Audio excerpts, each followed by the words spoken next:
We've already driven the new Toyota C-HR, but that was the hybrid. This is the new plug-in hybrid, and this is everything you need to know about it.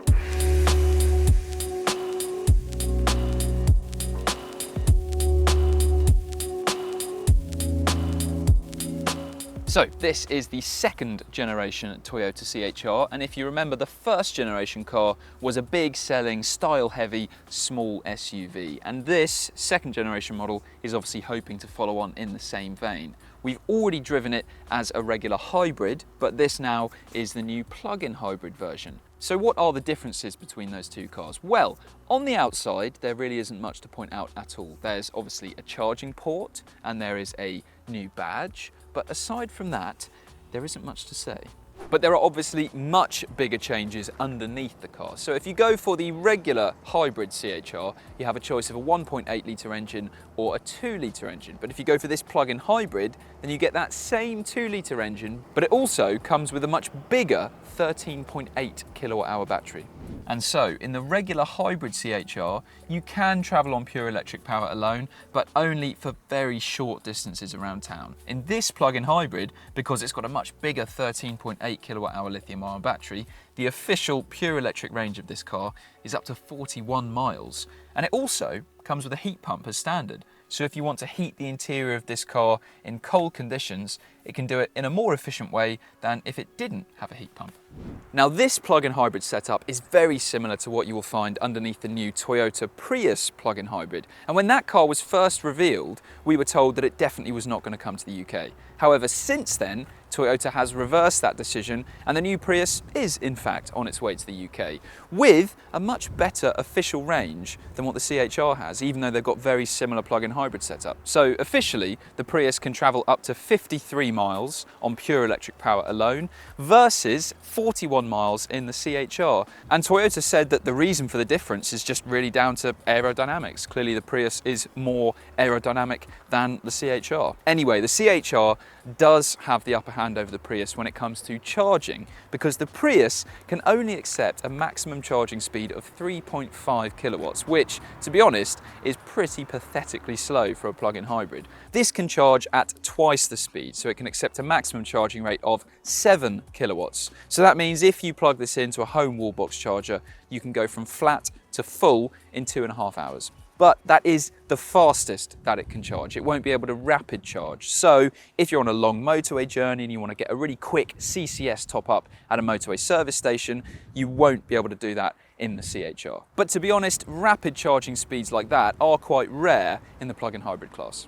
Anyway, this plug-in hybrid version of the C-HR is quicker and more powerful than the regular hybrid versions of the C-HR. So this plug-in will be able to do the 0 to 62 miles an hour sprint in 7.4 seconds. If you go for the 2 litre hybrid, the same sprint is done in 8.1 seconds, and in the 1.8 litre hybrid, it's 10.8 seconds. So this is the quickest C-HR that you can buy. And it's also quick compared to the direct plug-in hybrid rivals that this is up against. And that includes the Kia Niro plug-in hybrid and also the Mazda MX-30 REV. But obviously plug-in hybrids are not just about outright speed, are they? It's very important that they have nice interiors as well. So how does the C-HR stack up in here? Well, it is pretty much identical to the regular hybrid. Obviously there's just some slight differences in the driver display and the things that you're shown there. But otherwise you still have the same impressive driving position, which does feel noticeably higher than a traditional hatchback. And this center console is also angled slightly towards you. So it's very good in the sense that it's easy to see things and it all falls easily to hand. The only problem really with the driving position is the view over the shoulder. Because you've got this fancy styling at the rear of the car, it does create some blind spots with the pillars back there. And also the rear window is pretty small as well. But otherwise, impressive up front. And what's also really good is the fact that you've got these very nice quality physical buttons for the air conditioning, and again they fall very easily to hand. You've got a gear selector in a nice, easy, simple place that's very to use, and this touchscreen infotainment system is also fairly decent. It's not the most intuitive layout around, but it doesn't take too long to get your head around it. And also, importantly, you get Apple CarPlay and Android Auto. And in terms of quality in here, this, again, like the regular hybrid, is really impressive because you've got lots of dense, soft touch materials around. Everything feels really robust and built to last. And it's also good in terms of practicality because under this armrest here, you've got a decent cubby. You've got a tray for your wireless phone charging, a couple of cup holders. The door bins are a bit on the small side, but you get this handy tray if you're sat in this passenger seat. But if you are here, this centre console does eat into your legroom a little bit. But still, overall, it is very good inside. And in terms of quality, this is at least as good as what you find in the Niro plug-in hybrid, if not quite as classy as an MX-30. The C-HR takes up a similar amount of room on the road as the Skoda Karoq, which admittedly isn't a plug-in hybrid, but is a very practical SUV. So you might be thinking that this C-HR is also very practical. However, in these rear seats, it's a bit of a mixed bag, to be honest, because legroom is okay for an adult. You can see you've got room to stretch out back here if you're sat behind an adult, and there's plenty of space for your feet under the seat in front of you.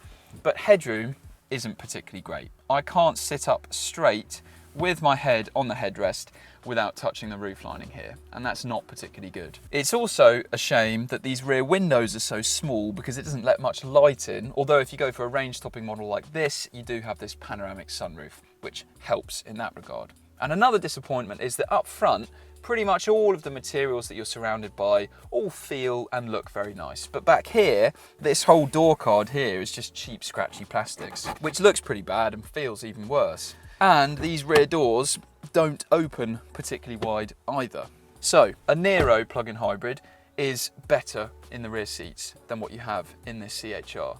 However, an MX-30 is also pretty terrible in the rear seats, and in fact this C-HR is better than the MX-30. So really it depends. If you want something that's very big and very practical and you're going to be carrying adults around in the rear seats all the time, then this isn't the plug-in hybrid for you. But if you only need these rear seats for occasional use, then it probably isn't a deal breaker. So the 1.8 litre hybrid Toyota C-HR has a 388 litre boot. If you go for the 2 litre hybrid, then that drops down slightly to 364 litres. In this 2 litre plug-in hybrid, there's quite a big drop down to 310 litres. So this is the smallest boot in the C-HR class. And you can see the main difference between this plug-in hybrid C-HR and the hybrid C-HR in the boot is the floor in this is much higher than it is in the other cars. And the reason for that is because there are two 3.5 kilowatt chargers which are packaged underneath this bit of the boot here. So it means the boot floor's higher, and even though you have some underfloor storage, it's not really much. And you could probably just about squeeze a charging cable back there, but not much else. So it's the smallest C-HR boot, and also in the wider plug-in hybrid class, this is one of the smallest boots out there, because compared to a Kia Niro plug-in hybrid, that offers 348 litres of storage. In the Mazda MX-30 REV, that offers 350 litres of storage. This isn't crazily far behind them, but it's clearly not particularly big and not a huge strength of the car, even though this is still a usable size of boot, and it's a fairly simple shape inside. You can stick your weekly shop in there, no problem at all. So, C-HR plug-in hybrid on the road. What is there to tell you? Well, for a start, there are a few different modes in this, which you don't get in the regular hybrid car. You can cycle through them down here on the center console, and essentially the car will start in EV mode if there's enough charge left in the battery.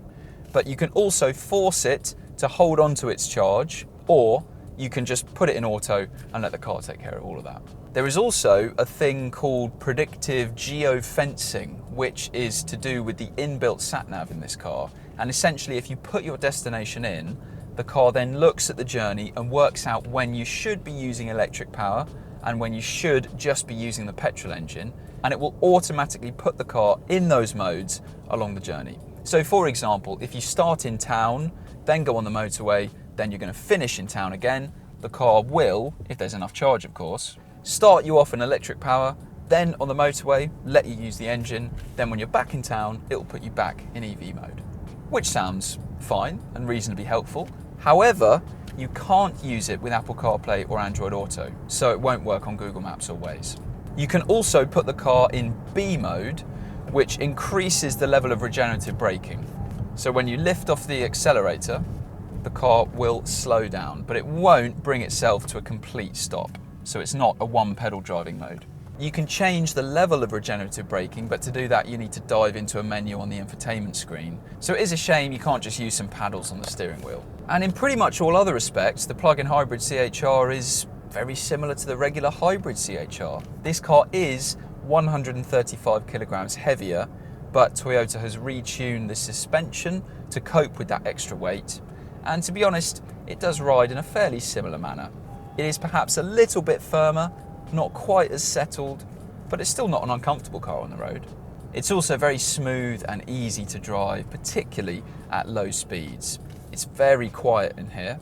That is certainly noticeable at low speeds. The engine can be a bit raucous if you're joining a motorway or accelerating hard in other circumstances, but generally it's pretty refined. The control weights are very smooth, the steering is very light and easy.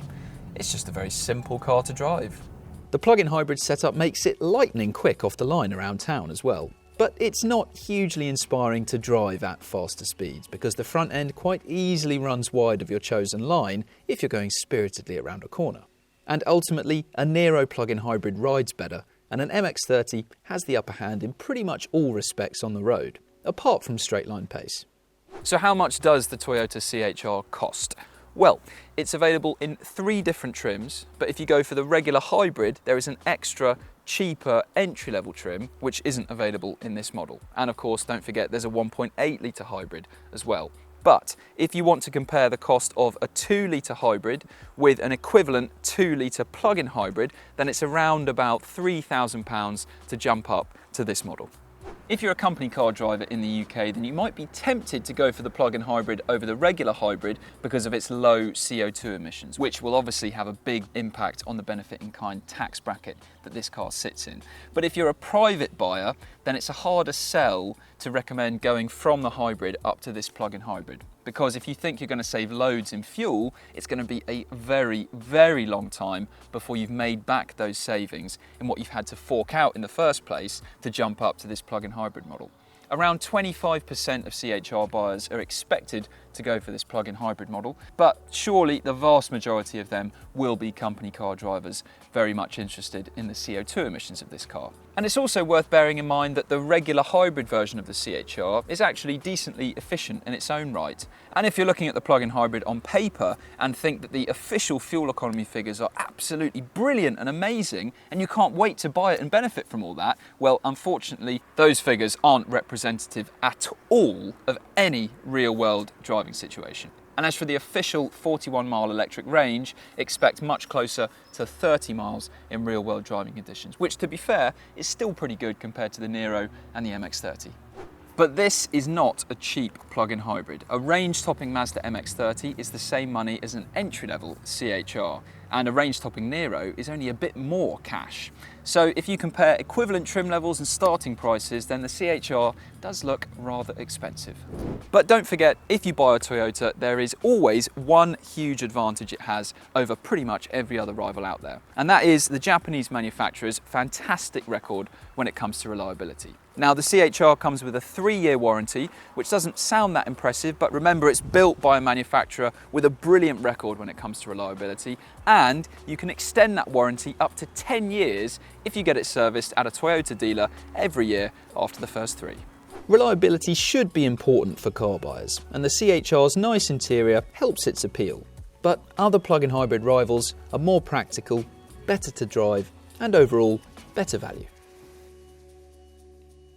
Thank you very much for watching this review. If you want to see our review of the regular hybrid C-HR, then click up there. And if you want a great deal on your next car and you want to read our written review of this plug-in hybrid C-HR and every other new and used car around, click on that link to go to whatcar.com.